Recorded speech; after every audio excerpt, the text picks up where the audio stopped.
queremos agradecer su presencia. Tal como lo dice Diego, este libro de Valeria Luiselli es un libro muy importante, no solo por cómo lo escribe, que ya es gran cosa, sino por lo que contiene. Queremos hacer una presentación, más bien casi entrevista, que a mí me encanta, es como la oportunidad de tener a Valeria aquí y hablar de muchas cosas que quería preguntarle cuando leí el libro. Si no nos escuchan, nos dicen, porque creo que se escucha mucho por allá atrás, ¿no? Yo por ahí tuve la oportunidad y el privilegio de saber que hubo una especie de complicación con el título, porque el título en inglés es distinto. ¿Nos puedes contar cómo pudiste llegar al título de Desierto Sonoro? Sí, el título en inglés es Lost Children Archive, que sería Archivo de Niños Perdidos en español.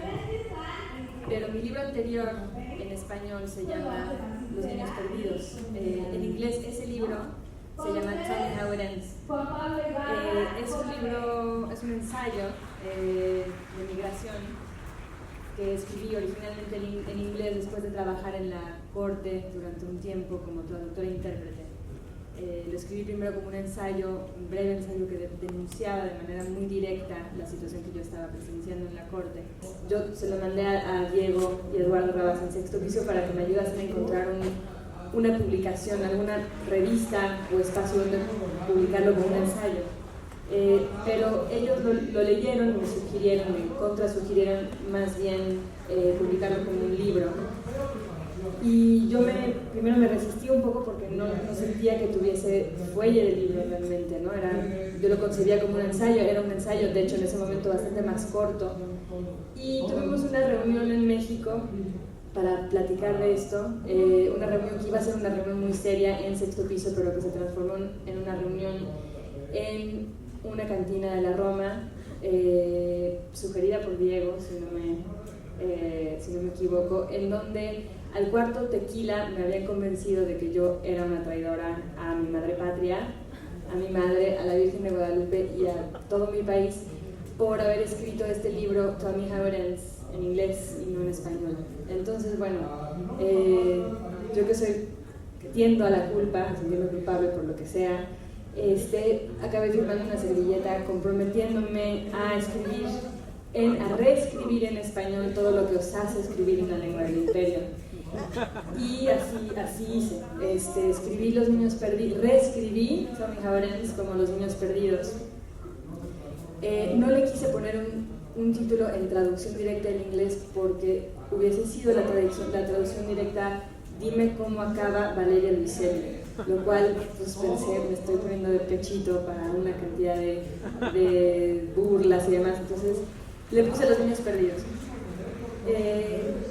Y al reescribirlo en español, el libro se duplicó más que en tamaño, en profundidad de capas, pues, porque yo tuve que pensar en ese momento no solo dialogar con el monstruo del gobierno gringo, denunciando lo que yo estaba viendo de ese lado, sino también mantener cierto diálogo con el monstruo del Estado mexicano y el papel que México juega que está jugando en esta diáspora particular.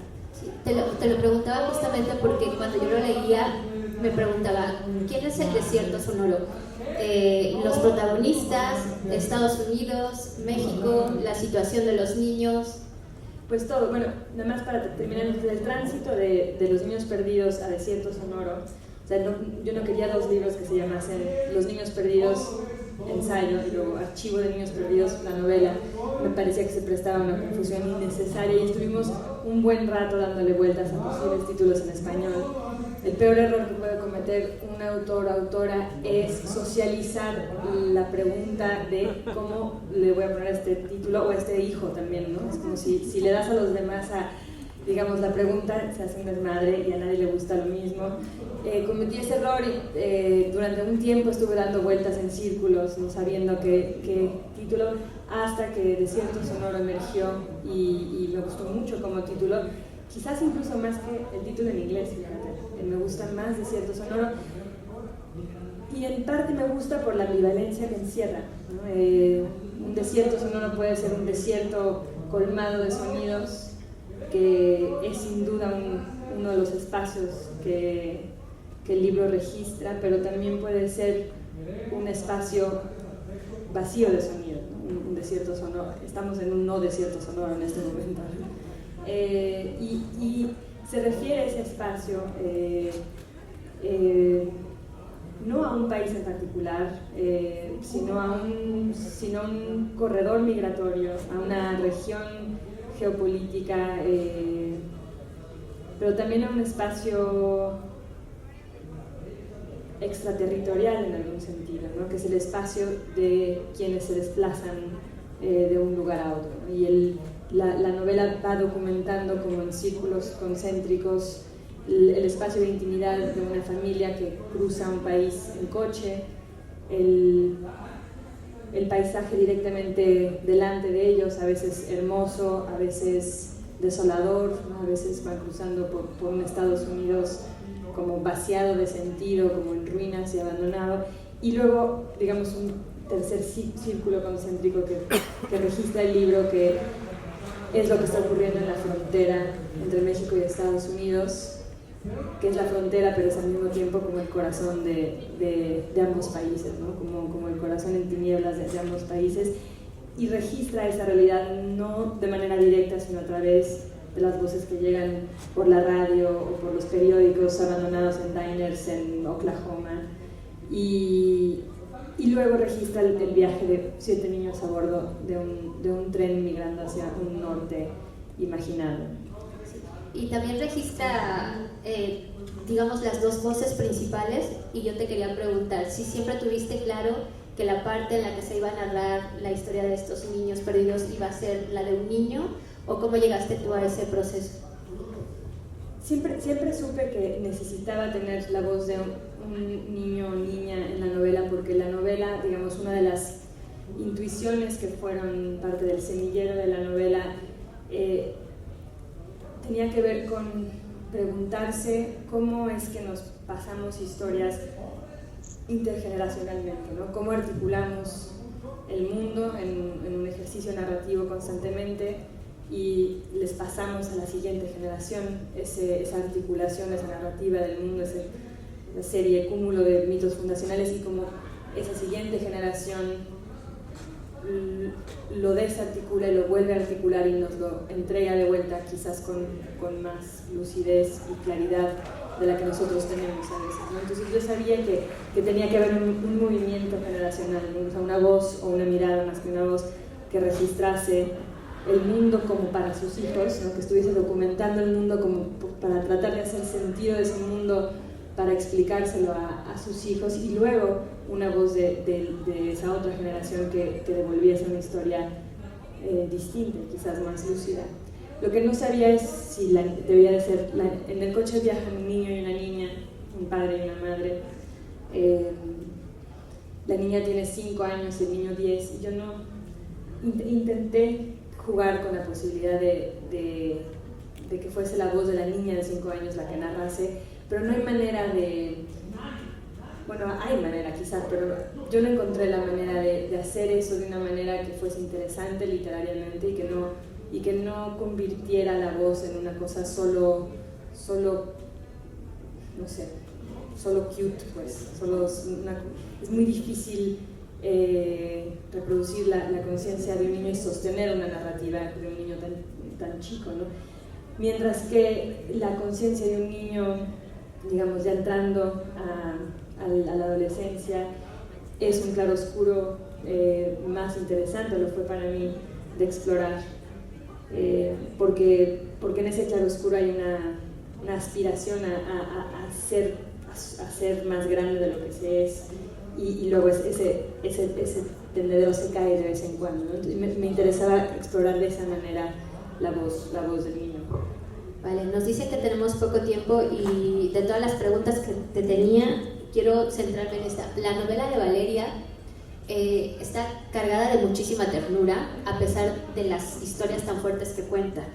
Y yo creo que en el momento en el que, digamos, yo como lectora me quebré, fue en una de las partes de los archivos que pones, cuando nos expones que entre 1854 y 1930 hubo un tren de niños huérfanos que fueron sacados de Nueva York. y aunque está, digamos, ahí solamente como un registro, sí que marca la lectura que viene después. No sé si quieras, digamos, terminar hablando de estos niños. Pareciera como que cíclicamente le hacemos esta a la infancia, o ¿cómo lo miras tú? Claro, la novela indaga en la violencia política, y en su naturaleza cíclica, ¿no? Entonces yuxtapone momentos distintos de la historia en donde los gobiernos han ejercido un tipo de violencia hacia partes de su población, sean niños o minorías. Entonces se yuxtaponen, por ejemplo, en la novela el momento en que el gobierno estadounidense en el siglo XIX exilió o insiló a la población nativoamericana adentro de reservaciones, condenándonos de alguna manera a la pobreza perpetua, porque no eran espacios en donde se pudiese tener una agricultura robusta.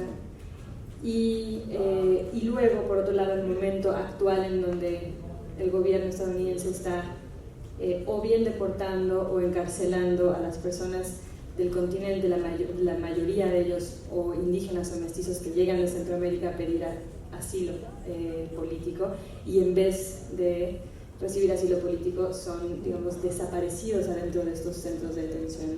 Dos fenómenos no iguales, digamos, pero sí comparables en su violencia y en la voluntad de desaparecer los cuerpos y las voces que adentro de un imaginario colectivo no caben. Es decir, adentro del imaginario colectivo de la supremacía blanca, del blanco norteamericano de habla inglesa protestante, simplemente el cuerpo moreno, hispano o de habla indígena no cabe en ese imaginario colectivo del país. Entonces la práctica de desterrar o enterrar a esas personas se repite a lo largo de la historia, y la novela yuxtapone momentos así, sobre todo a través de la imaginación de los niños que van escuchando historias de pueblo apache y historias de lo que está sucediendo en la frontera, y en su confusión pues mezclan a los Border Patrol, la migra con los Blue Coats, y van yuxtaponiendo ellos, digamos, estos momentos de violencia política. Bueno, ahora nos toca la participación del público, y yo solamente quiero decir esto, que una de las apuestas estéticas que tuvo Valeria sí fue definitivamente la vulnerabilidad y la ternura, y creo que ya con eso, poner un tema tan difícil como es de los niños perdidos, es que vale la pena ir corriendo a comprarlo. ¿Alguien que quiera participar del público? Hola. Trabajo para Sexto Piso, pero bueno. Tengo una duda. Desde que leí Los Niños Perdidos tengo la duda de por qué crees tú que Estados Unidos se ensaña tanto con estos niños. Entiendo el por qué le temen a los migrantes adultos y su paranoia, pero no entiendo por qué, por ejemplo, despuesito de que leí Los Niños Perdidos, vi que el ICE había perdido 1,500 niños, no sabían dónde estaban. Supuestamente los dejaron protegidos, después no había nada. ¿Por qué este miedo tan grande que le demuestran a los niños? No sé si tengas alguna opinión. Yo creo que es un tema 100% racial, o por lo menos en gran medida racial. Creo que, o sea, los hispanos, latinos, mestizos, de distintas maneras de mestizos, pero somos aproximadamente, a ver, hay 70 millones de hispanoparlantes, ¿no? Digamos, para no hablar primero de raza, sino de lengua. Es decir, Estados Unidos es el segundo país hispano más grande del mundo, ¿no? Después de México, pero antes que España. Sin embargo, no es un país que se considera a sí mismo un país bilingüe o un país también hispano.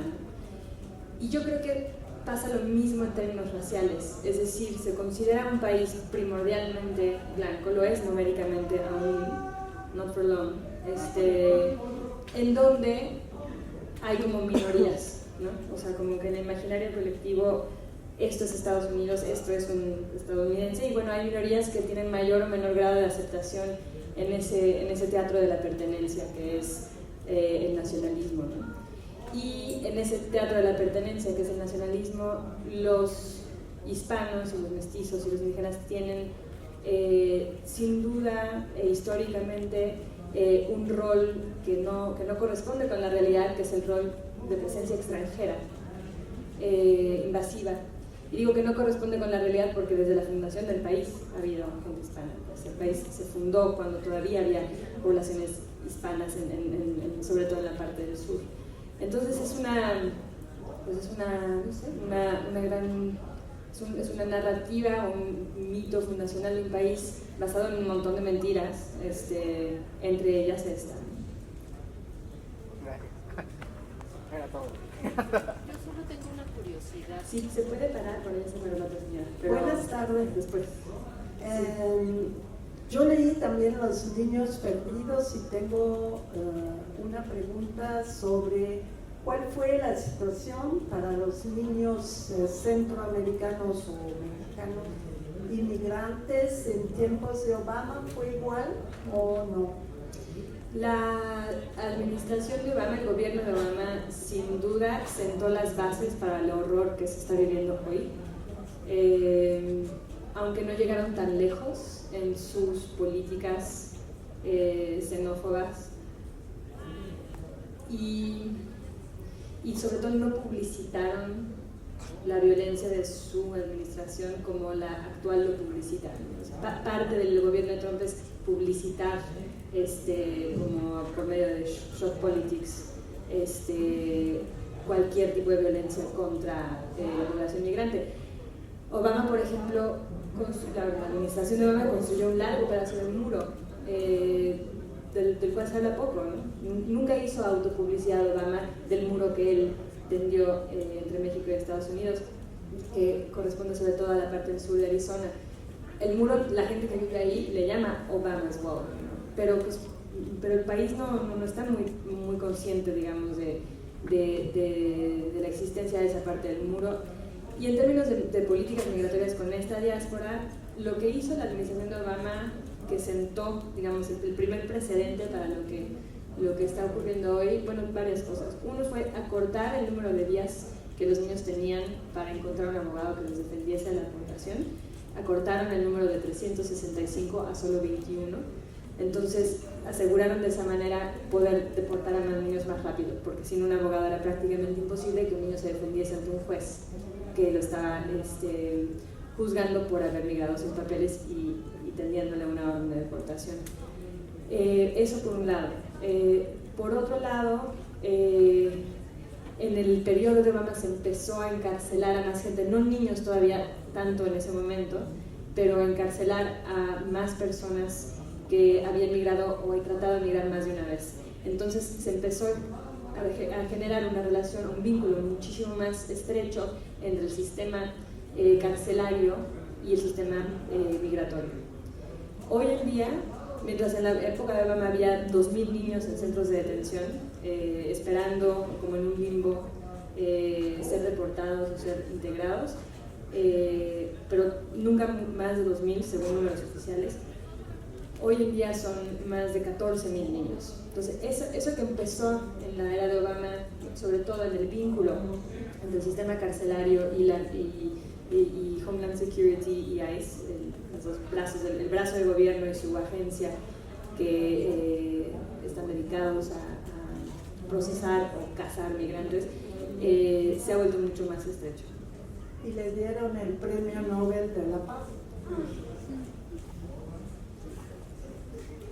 Una señora aquí tenía una pregunta primero. Muchas gracias. Yo quería sobre todo felicitarte por el libro y el ensayo. Fue un material importantísimo en muchas de las materias en la Facultad de Economía del posgrado, porque la manera como presentas y analizas las cosas da una idea tan clara de todo el tema de migración en el cual apenas se estaba discutiendo y que ahora no rebasa. O sea, creo que fuiste como abriendo una ventana de cómo abordar el tema y el análisis de lo que estaba pasando, y ahora estamos súper rebasados.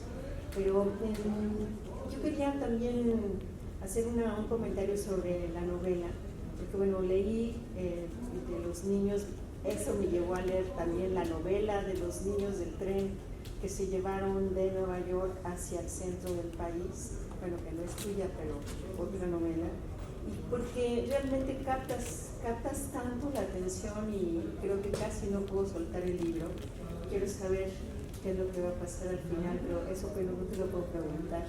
Pero supongo que tiene que ver con más niños perdidos.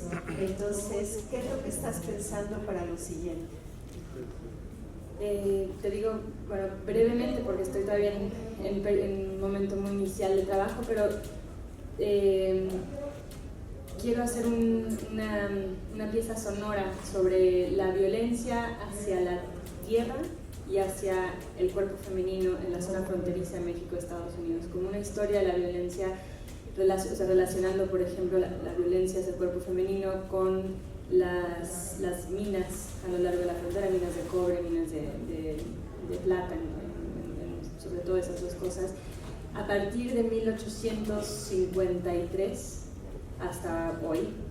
Y 1853 porque ese es el año en que se fija la frontera, la línea de la frontera, con la forma que conocemos hoy en día que tiene. Es el año en que se firma el Tratado de la Mesilla y es, digamos, el último pedazo que México pierde de su territorio. Es todo el sur de Arizona y el sur de Nuevo México y hasta más o menos El Paso. Entonces la idea es hacer una especie de archivo de la violencia muy estratificada, ¿no? Pero la idea es que sea una pieza sonora, no un texto. O bueno, va a ser un texto y luego una pieza sonora. Muchas gracias.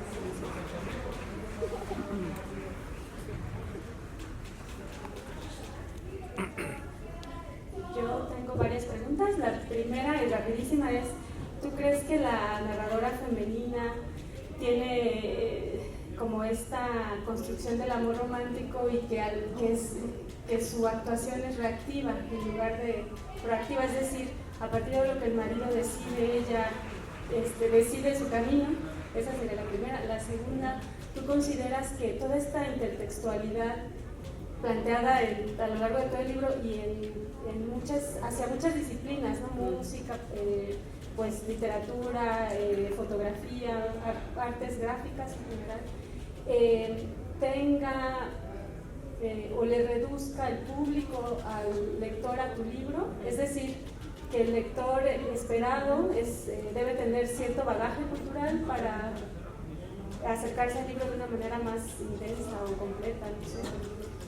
Y el tercer libro es, tú narras tanto en el ensayo como en la novela esta escena donde una patrulla los detiene y los cuestiona.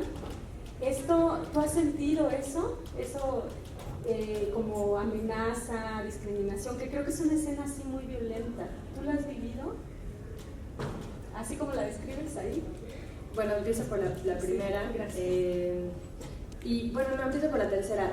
Creo que no importa. O sea, vivo en Estados Unidos hace 10 años y sí, o sea, vivo muchas formas de la microagresión, a veces edulcorada y sofisticada por los espacios de publicación que piden ciertas cosas bajo cierta lupa, a veces en la calle, sí, pero no sé si eso añade nada a la obra o no. Tu primera pregunta sobre esta como templanza, como reactiva, dijiste tú, de la narradora. Sí, es una narradora con muy pocas certezas sobre su vínculo emocional con el amor, sobre su trabajo, sobre la forma de hacer su trabajo, sobre su maternidad, es una narradora que es dubitativa frente a todo, ¿no? Yo creo que trabajar con una conciencia tan llena de dudas me permite a mí como autora preguntarme las cosas que me quiero preguntar en vez de plantar posturas que no me interesan en la novela, ¿no? O sea, las posturas pues las podemos comunicar en nuestras columnas de periódico, en nuestras intervenciones en la radio. Una novela de posturas a mí me interesa mucho menos que una novela que se pregunta, y que se autocuestiona. Y tu segunda pregunta sobre la intertextualidad, creo que hay muchas capas en los libros, ¿no? Y nos relacionamos con aquello que estamos como ya listos para agarrar. Cuando leemos un libro a los 15 años y lo releemos a los 20 y lo releemos a los 30, vamos como desenterrando distintos significados, ¿no? Según un poco cómo nuestra experiencia de vida nos ha ido formando y las huellas que va dejando en nosotros. Y creo lo mismo, digamos, con respecto a este libro. O sea que según un poco las preguntas con las que llegues, ese paisaje que es en un libro te va a devolver como ecos distintos, pero siempre te va a devolver algo siempre y cuando entres en un diálogo, ¿no? O sea, este libro o cualquier otro en realidad, ¿no? Tiene que existir, sin embargo, ese diálogo, esa mente que entra como en tensión con una otra mente que está impresa en la página y refute y pregunte y se mueva pues con su conciencia y con la otra que está sobre la página.